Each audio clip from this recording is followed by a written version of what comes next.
સુરતમાં રિક્ષામાં મુસાફરની નજર ચૂકવીને ચોરી કરતી ગેંગના 4 આરોપીને ઝડપી પાડતી સુરત શહેર ક્રાઇમ બ્રાન્ચ। સુરતમાં રિક્ષામાં મુસાફરને બેસાડીને ચોરી કરતી ગેંગના 4 આરોપીની સુરત ક્રાઇમ બ્રાન્ચે ધરપકડ કરી છે। મુસાફરની નજર ચૂકવીને આરોપીઓ તેમના મોબાઈલ અને રોકડ રકમની ચોરી કરતા હતા। અહીંયા ગેંગના 4 આરોપીઓની પોલીસે ધરપકડ કરી અને આરોપીઓ પાસેથી ₹1,25,000નો મુદ્દા માલ જપ્ત કરવામાં આવ્યો છે। પોલીસે આ મામલે વધુ તપાસ હાથ ધરી છે।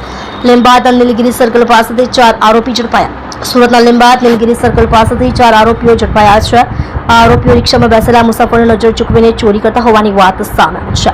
આસિફ શેખ, અફઝલ શેખ, ઇઝરાઇલ ચૌહાણ અને ઇમરાન શેખની પોલીસે ધરપકડ કરી છે। આરોપીઓ ચોરી કરવા માટે વહેલી સવારે 4 વાગે નીકળતા હતા અને એકલ દોકલ મુસાફરોને બેસાડી ચોરીને અંજામ આપતા હતા। અહીંયા ગેંગ સામે અત્યાર સુધીમાં 22 ચોરીના ગુના નોંધાયા છે। 22 ગુના ચોરીના નોંધાયા છે। આરોપીઓ સામે ઝડપાયા તમામ 4 આરોપીઓ ગુનાહિત ઇતિહાસ ધરાવે છે અને આરોપીઓ સામે સુરતના અલગ અલગ પોલીસ સ્ટેશનમાં 22 ગુનાઓ નોંધવામાં આવ્યા છે।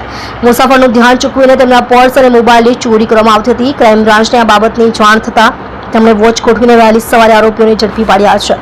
આરોપીઓએ કબૂલ્યું કે તેઓ ચોરી કરવા માટે વહેલી સવારે નીકળતા હતા અને ચોરીને અંજામ આપતા હતા। 25 મે 2024ના રોજ આવી એક રિક્ષા ગેંગ ઝડપાઈ। સુરતમાં રિક્ષામાં પેસેન્જરને બેસાડીને શિફ્તપૂર્વક ચોરી કરતી ગેંગે તરખાટ મચાવ્યો હતો। કાપોદ્રા પોલીસ સ્ટેશનમાં 2 ફરિયાદ નોંધાઈ હતી, જેથી પોલીસ દ્વારા આરોપીઓને ઝડપી પાડવા માટે ચક્રો ગતિમાન કરવામાં આવ્યા હતા। આ દરમિયાન રિક્ષામાં પેસેન્જરને બેસાડી ચોરી કરનારી ટોળકીના 3 ઝડપાયા હતા। તેની પાસેથી રોકડ રકમ સહિતનો મુદ્દામાલ કબજે કરી લેવામાં આવ્યો છે।